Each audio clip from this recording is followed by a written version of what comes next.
Hello. Some months ago, I was invited to produce an account of black voice recordings of people in Bristol. The brief was to listen and be inspired. So we're talking about interviews that were taken over 30 years ago, and I listened to hours and hours of voices. I had to whittle them down and choose a group of voices to focus on. And that's exactly what I did. And then I could choose how I chose to present the findings. I decided to make an audio film. My background is in film and television, so this was completely different for me. This was all about listening to the voices and feeling the voices. And in fact, I listened in a way that I had never listened before. I kind of put myself in their shoes. My parents came over in the Windrush generation, and so they told me some, but they kept so much from me. Having said that, I read a lot, but this time when I was listening, I kind of took the information in differently, and I'm inviting you to actually close your eyes when you listen. It's a listening project, and we've just put some pictures in to help along the way. But if you felt you could and you were able to close your eyes and listen to these voices and actually read between the lines. Ultimately, I wanted to unlock our sound heritage, and that's ultimately what this is about. But the reality of this is preserving the sound heritage, preserving these voices for future generations to appreciate. I hope you enjoy the programme.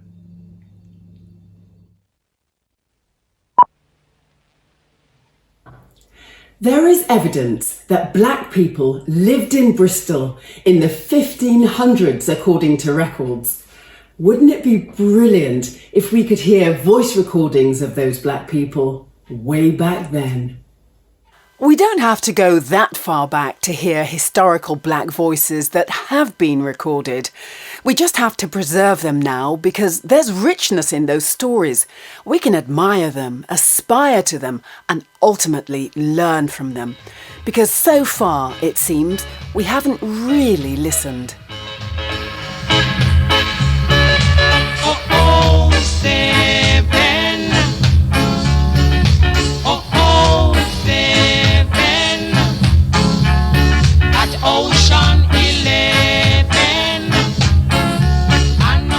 We're blessed in Bristol to have so many black icons to draw from artist Michelle Curtis's 7 Saints of St. Paul's paintings to little-known personalities, but all voices telling far-reaching stories of joy and triumph and pain and misery in Bristol.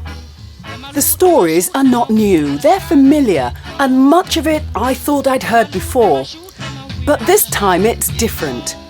I'm going to put myself in their shoes and feel the reality of their reality. And I invite you to do the same. First up, Jamaican-born George Slowly. Born in the 1920s, he was in the Air Force and he worked as a wireless operator. He experienced bombs dropping in World War II. He lived through it. He saw war firsthand, the devastation of war. But he had a job to do, and he did it for king and country. We came here to serve a purpose in order to put down Hitler and his men, and also help to defend the rights of British justice and freedom, as we understood. And we were told that England is the mother country, and we came here, but the difference was that some of the people were a bit prejudiced. They weren't accustomed to a lot of the colored people. Also, they were taught in the schools, some of the curriculum in the school were not just written properly. It was, if you go to school and you don't get enough to learn enough about other people, other people's culture, then you're ignorant of the fact. Absolutely. Some of the people were ignorant, the British people were ignorant to what is happening or what we came here for. When a bomb drops, everybody run to shelter and run to live or in that shelter, or they will live in the shelter or wherever they went for cover. And they dropped all the prejudice and the pride, and everybody was one. Like one team, you know, struggling for freedom and rights. In the Air Force, we work together as a team with other Air Force personnel. Sometimes we find slight difficulties with some of the people that travel abroad in very poor Commonwealth colonial territories, because the people were living at very low standards. You see, and when they came back, they got a bad impression of all the people, colored people, like as if they were one. Not everybody, but then because we were brought up, the standard of education in the West Indies and the school that I attended was high, very high, because we got the best. We got Oxford and Cambridge Dictionary, Oxford and Cambridge History, Oxford and Cambridge Grammar. And because it was so high, we was able to, when you come abroad, to mix. But the V-bombs, you don't hear them. You only hear a whistling sound, you know, go. And anytime you hear that, you got to take cover. But the other V-bombs, you could see a light behind the tail. You know, it's like a fire. And when the fire is out, it starts coming down, and you get enough chance to run away from that. When a bomb drops, everybody run to shelter and run to live or in that shelter, or they will live in the shelter or wherever they went for cover. And they dropped all the prejudice and the pride, and everybody was one. Like one team, you know, struggling for freedom and rights. Bristol was dilapidated and the black community rarely visible, but present. However, there was a strong presence of GIs, black GIs. The West Indians who were in the Air Force at the time didn't accept the Yanks' action, the attitude and the action. And there was all this trouble between the West Indian and the white Yanks, who were actually Southerners, because they were abrupt, arrogant and rude. I'm not saying that every one of them was abrupt and arrogant, but a majority of them was like that, especially when they take drinks. So the West Indian used to always fight with the Yanks, not only in Bristol, but in other parts of the country like Nottingham, Manchester, and many other places. There was a West Indian chap there who went to have a drink at the pub, and the Yanks got in there. They used that pub, and no English resident could use the pub. And this colored chap went in there for a drink. And so it's an American pub then? Where the American youth. Right. And they were saying that the pub was out of bounds to him as a colored chap. And when he ordered his drink, when they could order his drink, they take his drink, they said, told him to drink up and get out. And he said, I'm entitled to have a drink. And before he could finish his drink, they chucked it in his face. So he went back to camp and pressed some colored chaps, and I went down and beat the Yank up and smashed the pub up and beat up the Yanks. And this year confined them to camp for about 4 weeks. Well, the whole crux of the matter is that in the southern states of America, a white girl did not go with a black guy for the simple reason they reckoned that he was below standard. And that he was, you know, not a human being, and he was equivalent to worse than an animal, or something that way, because he was on the farm like a little slave boy. So think about it. I come to Great Britain as an ally to fight for king and country. The American GIs, they come over to do the same thing. They're allies too. And not only am I persecuted by the white society when I get here, on the whole, I'm also persecuted by the white American GIs who are supposed to be on my side. Why? Because of the colour of my skin. That's harsh. I believe I was brought to this country, and I believe I serve my country as an ambassador in a way, socially, in a social way, and constructively, because whatever I do in this country deflects. likewise anybody else, whatever they do. But I hope that they'll have good reflection, portray good reflection in the community, not only in Bristol or London, but wherever I go. After the war ended in 1945, George decided to stay in Bristol, and we hear from him now. He talks about the housing conditions in Bristol then. We also hear from people who came over in the early 60s, the so-called Windrush generation. The black population was very, very actually nil, just one or two. But I reckon it was only about 10 people, that families that were black in Bristol at the time. Like they had a family called Dixie Brown, they were boxers that used a boxer, and seamen, a number of seamen that came over here. And it wasn't a lot, so probably about 4 or 5 seamen. And you could count the amount of people that resided in Bristol. You got to reside you have to be resident in the locality for 5 years before you be considered the same. So anybody came to this country and tried to settle in Bristol without setting up a family, you have no chance to get in accommodation. So they were being shifted into St. Paul's here and like that. And with other different nationalities, they build up a community of all nationalities there. And it wasn't very nice because the condition of the housing wasn't very good. And it became a slum here. It was, When we came here to have a bath, we had to buy one of those big wash pan about that big. And then you fill it up with water and you have a bath in it. And so we used to have a bath. And when I have my children then, it's the same thing. I had a big enamel basin about that broad. And I used to pack the water and things like that and bathe all my kids. Well, it's like when you come here first and you try to get somewhere to live, which is very, very important. And you would knock at the host community door, which is the white people, and they would look at you and say, no blacks, no blacks, no Irish, no dogs. They wouldn't rent your room. And so we had to live in overcrowded situations where if one black person bought a house wherever, we had to go rent a room from them. And in that room, there would be mom, dad, children, and sometimes a relative that they would send for in Jamaica.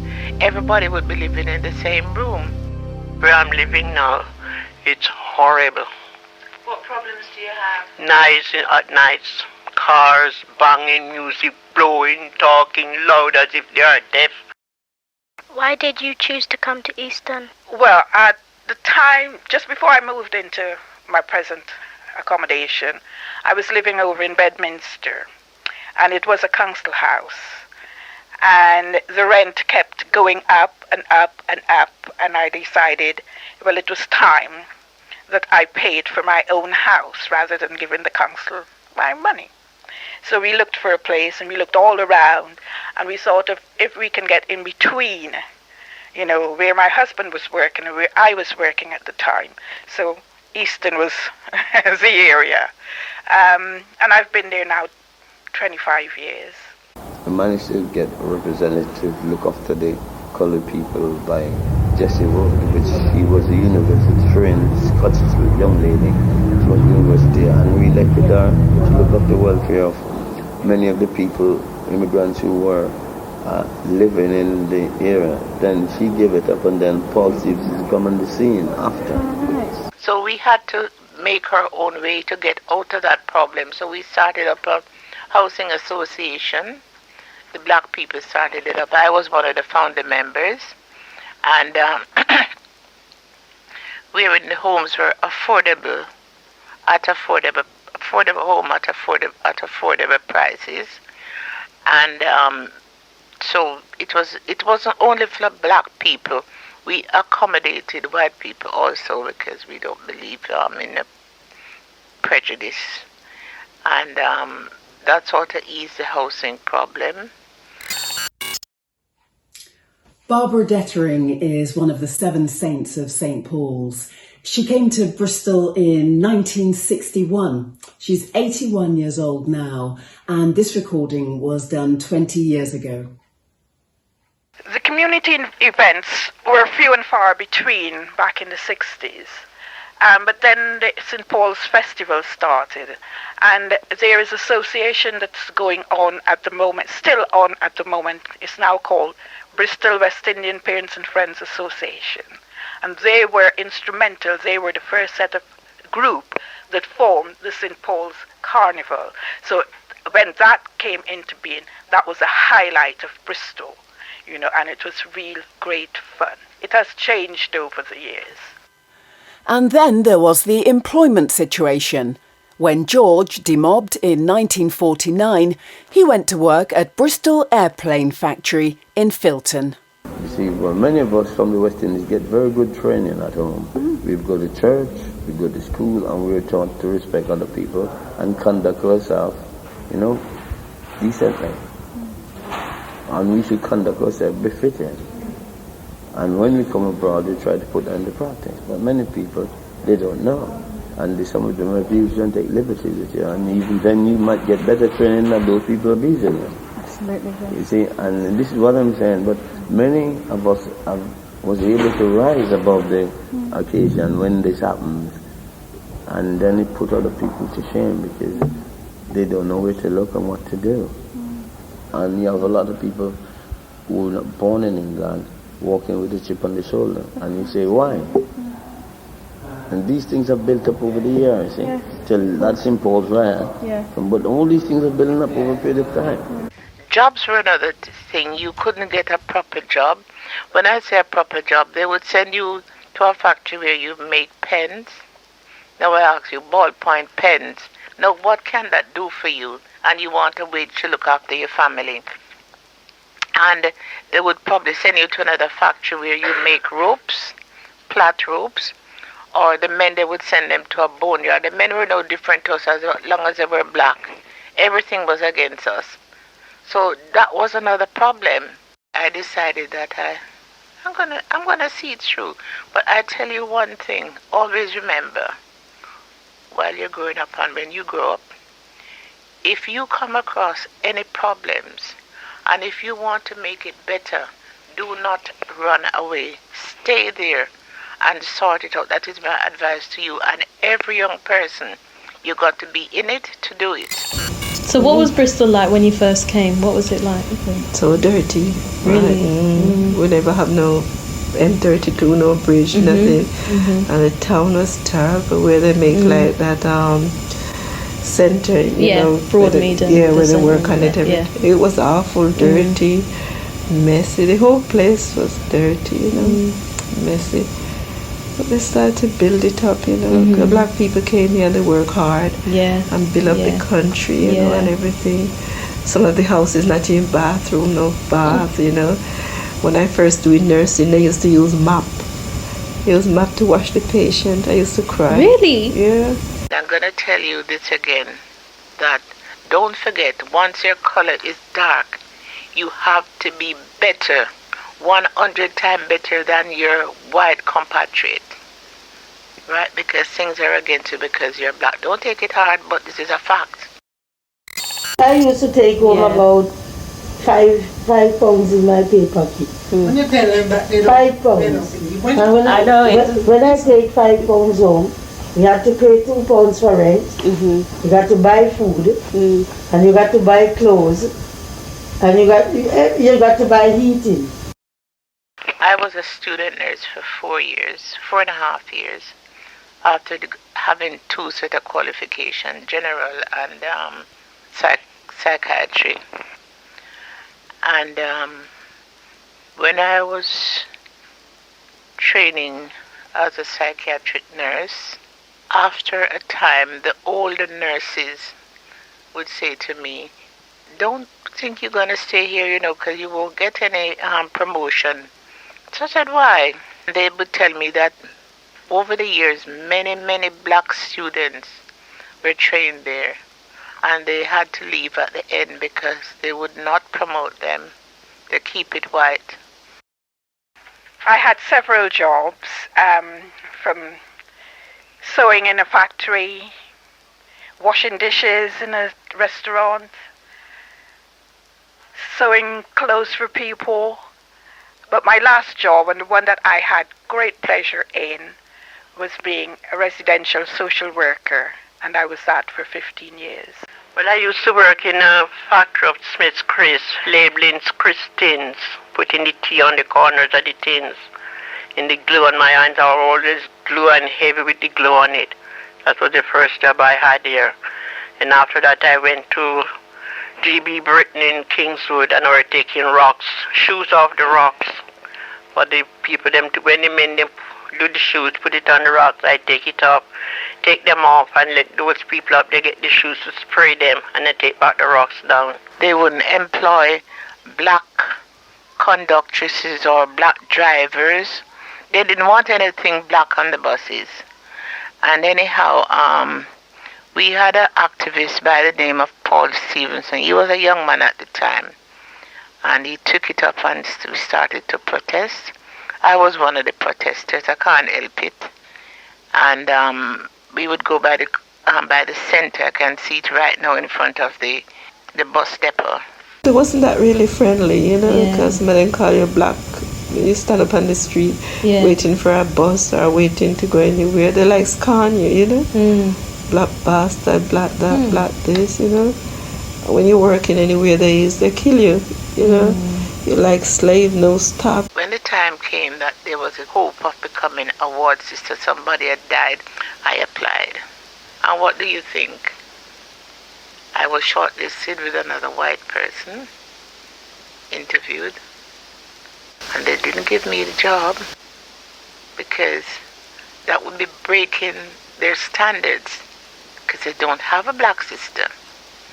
But anyhow, because I have been a staff nurse here for 2 years and managing several wards in the absence of the ward sisters, they got to know my ability, my personality, my capability. It was well known because I'm an extroverted person, very happy person. Get on with everybody. I'm even getting on with you, right? You have to work harder than the next person, 10 times harder. That's what my mum and dad always used to say. I often wonder what it would have been like for them if they did go back to Dominica after those 5 years. We didn't come here to stay. We only came here for 5 years. And during that 5 years, we would get a profession and go back to Jamaica and use that profession in that island. Jamaica is an island in the Caribbean Sea, so it's not as big as England, right? So you want to rejuvenate it. And so when we come over here and get a profession, we go over there, use it. It makes it a better place, isn't it? My mom leave and my mom went home. And mom built up her house before she got here. Where you going? And mom planted banana, mom planted plantain, and mom planted loads of things. When I get down there, my mom has got some lovely, beautiful bunch of plantain and banana, what she planting, she get home, and other things. And my sister, them was there, and they have got the land there, and they don't plant nothing. I get planting to eat what my mom plants since I get down there, bananas, and my big sister is there, and they have the land and grow things. I said to my sister, look at the place, so the place is nice and fat. Banana beer here like choking, breadfruit beer here.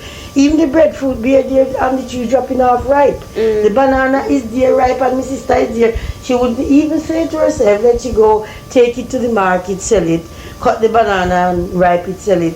It stay there ripe and mongoose eat it, bird eat it. My dad is the same. My dad have banana ripe and tree there. My dad said they like banana.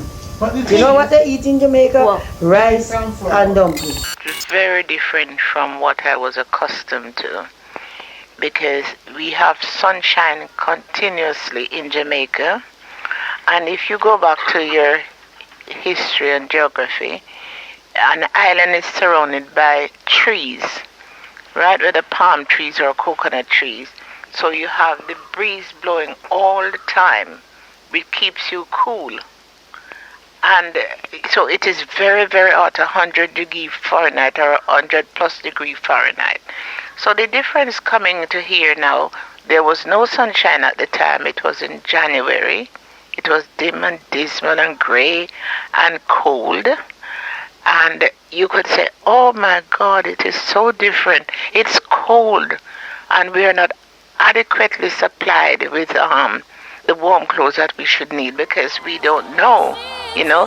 So it hits you like a bombshell. I'm talking about that happy day. He taught me how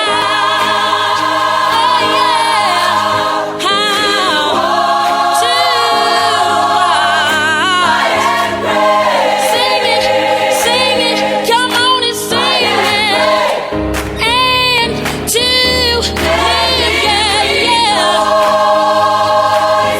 Come on, everybody, sing it like you mean it.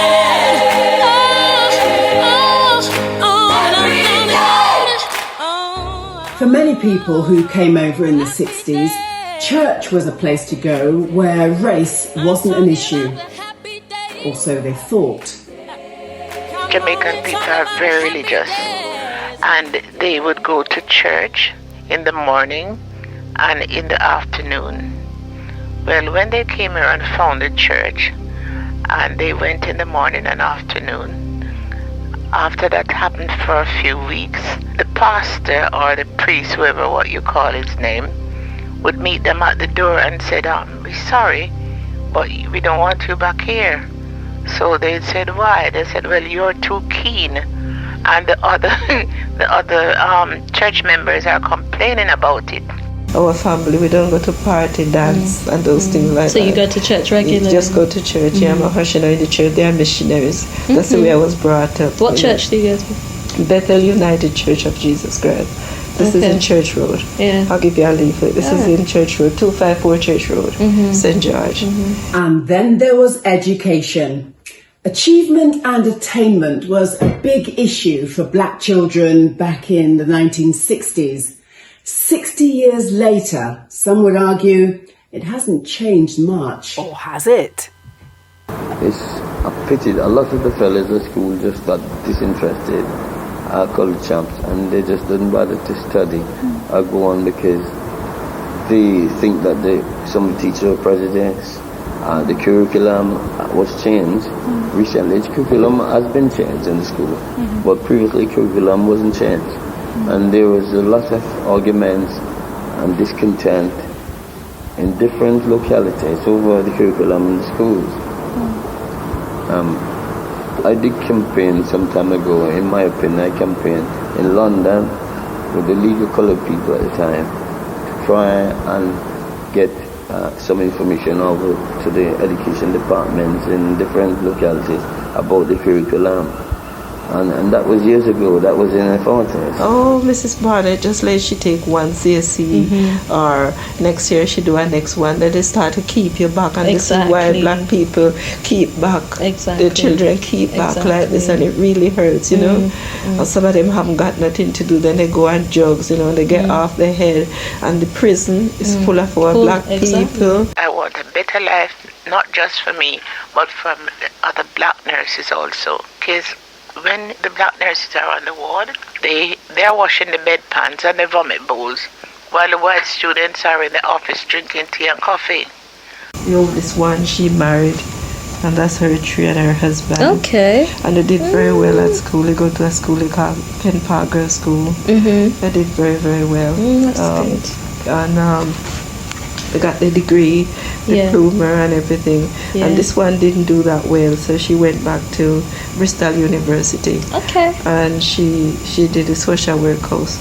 So she working at Frenchy Hospital. That's good. Just over a year now as a social worker. I would hope that in the schools in Great Britain, that the curriculum should be brought up to the 20th century standard, in other words. Because there's a lot of amendment to the curriculum has been amended already, but I think they should introduce new amendment into sections of the curriculum to bring it up to scratch, bring it up to what they call the nuclear age standard, or what they want to call it, or 20th century standard, because it is lacking of a lot of one or two things, and there shouldn't be no loopholes in the curriculum or the system in the education system, because once you get that, you get a lot of discontent. Many people in the audio spoke about entertainment and social life, or rather lack of it, in the 60s, so they had to make their own. We didn't have anywhere to socialize, so people used to buy a radiogram, and they would make sweet music with that radiogram. It was a German radiogram. They called it a blue spot. Have you ever heard of it, Karen? Yeah, blue spot radiogram, and they would buy the latest records, and friends would come in the evening and have a dance, and a few drinks, and that's how we sort of managed to entertain ourselves. I'm gonna sky, kids get a more pretty lady.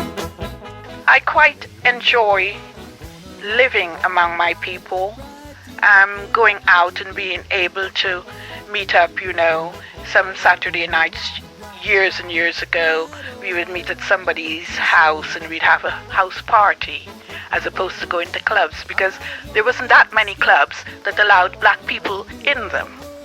So we used to make our own entertainment, go around visiting people, especially on a Sunday as well. Every one of us would cook a dish, and we'd all meet up at a certain person's house. So we all had our food there and just eat and drink and enjoy ourselves, and then we go home. Well, I think that was all right when you're starting to have in the, what they call it, festival and things like that. That was all right when they were having that. First time they used to have house party at night, but I never go to them. I always stayed in. The social situation being what it is does not allow one of my age group to be out and about too late at night. So I miss that, because I'm not a house person. I like to be out and about and getting involved. Mind you, there's some good people in this country. I made a lot of good friends in this country. Real, genuine friends. And everywhere I go, people know me. And it's just like they're my family. The people, all the English people I know, whether from Yorkshire, Lancashire, or anywhere in Great Britain, I haven't got no problem with them. I can walk into their homes, and it's just like I was a part of the family. And what is that? I've grown up to maturity with the British people, grown into maturity with them, and they accept me as such. And I'm just a part of the family. I've learned that from listening to these voices that they had real vision and foresight, and that we have to keep that vision alive. We are the people existing today. We are responsible for adjusting ourselves, or make adjustment to bring things right, to put things right. In other words, we should be capable of looking at today, the present and the future, and it's our responsibility to make it work, to make things work like a clock. We are clockwork, and we should be ticking, we should be in coordination. All the possible clock is working in coordination with each other.